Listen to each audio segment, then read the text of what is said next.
Voici mon épouse. Chérie, voici les frères Leroy et Paul Copp de Los Angeles, en Californie. Bienvenue chez nous, frère Copp. Frère Branham, le Seigneur a utilisé votre don dans les réunions au Calvary Temple à Los Angeles, discernant le cœur des hommes et leurs maladies. C'était merveilleux.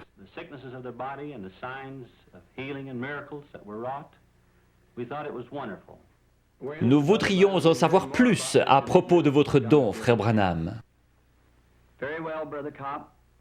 Je suis né dans l'est du Kentucky, dans une cabane en rondin.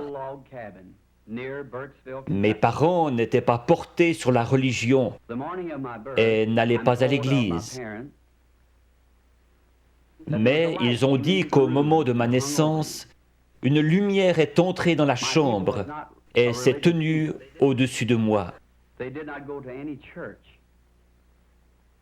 Elle m'a accompagné pendant toute ma vie.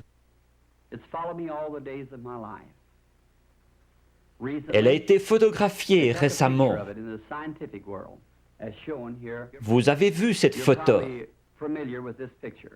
C'est la seule qu'on n'ait jamais prise d'un être surnaturel. C'est le même ange de Dieu que celui qui accompagna les enfants d'Israël depuis l'Égypte.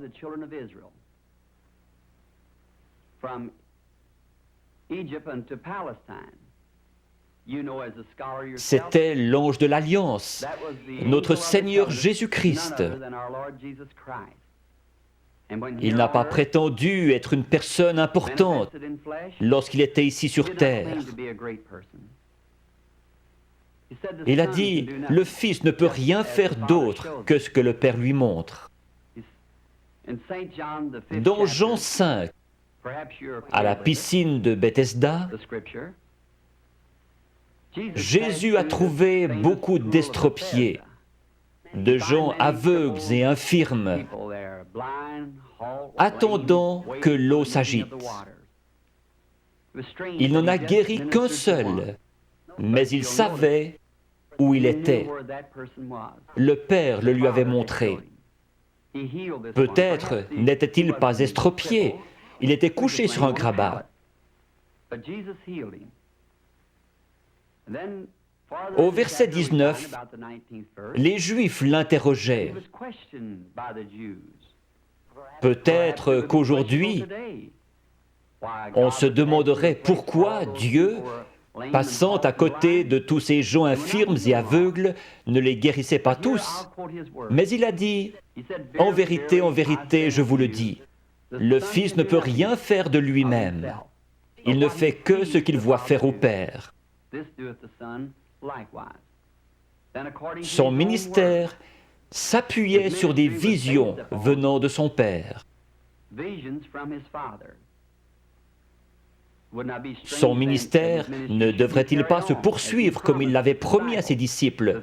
Vous ferez aussi les œuvres que je fais, et vous en ferez de plus grandes, car je m'en vais au Père. Encore un peu de temps, et le monde ne me verra plus, mais vous, vous me verrez. Je serai avec vous, et même en vous, jusqu'à la fin du monde. Jésus-Christ, le même hier, aujourd'hui et pour toujours.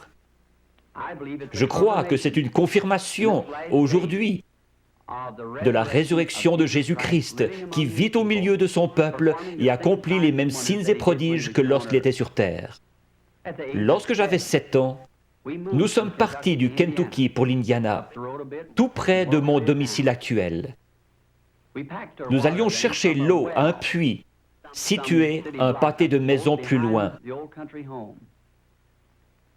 Un certain après-midi de septembre, alors que je passais près d'un gros peuplier planté à mi-chemin entre le puits et notre maison, j'ai remarqué un tourbillon dans l'arbre. Cela n'avait rien d'anormal à cet endroit en septembre. Comme il ne s'en allait pas, je me suis arrêté pour l'observer. Une voix en sortit disant « Ne fume et ne bois jamais. Ne souille jamais ton corps d'aucune manière, car tu dois accomplir une œuvre quand tu seras grand. » Effrayé, je suis rentré en courant à la maison. J'ai raconté à ma mère qu'un homme m'avait parlé dans un arbre. Elle a pensé que j'étais excité et m'a mis au lit. Les visions ont commencé à ce moment-là. Quand cela vient sur moi, cela produit une vision. Je peux dire aux gens ce qui ne va pas avec eux, leur péché et ce qu'ils doivent faire. À 37 ans, une nuit, alors que je priais, j'ai remarqué une lumière sur le sol. Elle provenait de la colonne de feu située juste au-dessus. J'ai entendu quelqu'un marcher et un homme pesant environ 90 kilos a traversé la chambre et est venu dans cette lumière. Il était nu-pied, son teint était basané et ses cheveux noirs tombaient sur ses épaules. J'ai eu peur. Il m'a dit « Ne crains rien ». J'ai reconnu alors que c'était la même voix que celle qui m'avait toujours parlé. Mais c'était la première fois que je le voyais sous une forme humaine. Il a dit « Je suis envoyé de la présence de Dieu pour te dire que tu vas devoir prier pour les malades. De grands signes et prodiges accompagneront ton ministère et tu prieras pour des rois, etc. » J'ai dit « Je suis pauvre et sans instruction. Je ne serai pas capable de faire ce travail. » Il m'a dit que de même que Moïse reçut 2 signes pour confirmer son ministère, de même j'en recevrai 2. L'un serait les miracles en priant pour les malades et l'autre serait de connaître les secrets des cœurs. Je lui ai dit que j'avais prié à ce sujet, mais que les gens avaient dit que c'était du diable. Il m'a cité le passage des Écritures où Philippe s'adressait à Nathanaël. Puis Jésus lui dit qu'il se tenait sous l'arbre lorsque Philippe l'avait trouvé.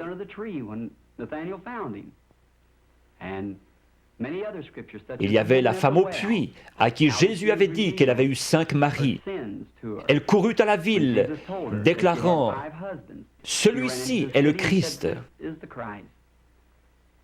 Et beaucoup d'autres passages encore. Je lui ai dit alors que j'irais. Il m'a assuré qu'il serait toujours avec moi. Vous, frère Cobb, et le monde aussi connaissez les grandes choses qui se produisent dans le ministère. Nous nous demandions si je me souviendrais longtemps de ces visions. Il y a 4 ans, j'en ai eu une d'un petit garçon, gisant mort au bord de la route, qui avait été frappé par une voiture et qui devait ressusciter. Je l'ai raconté à tout le monde, aux États-Unis et au Canada, et l'ont écrite dans leur Bible. Un jour, alors que nous traversions la Finlande, nous avons vu un attroupement au bord de la route. Le petit garçon était là, exactement comme cela m'avait été montré. J'ai dit à frère Moore, « Regarde dans ta Bible si ce n'est pas la scène en question. » Il a dit « Oui ». Je me suis agenouillé et demandé au Seigneur Jésus de confirmer sa parole et ce qu'il m'avait montré. Le garçon était ramené à la vie par notre Seigneur Jésus. Il est vivant aujourd'hui.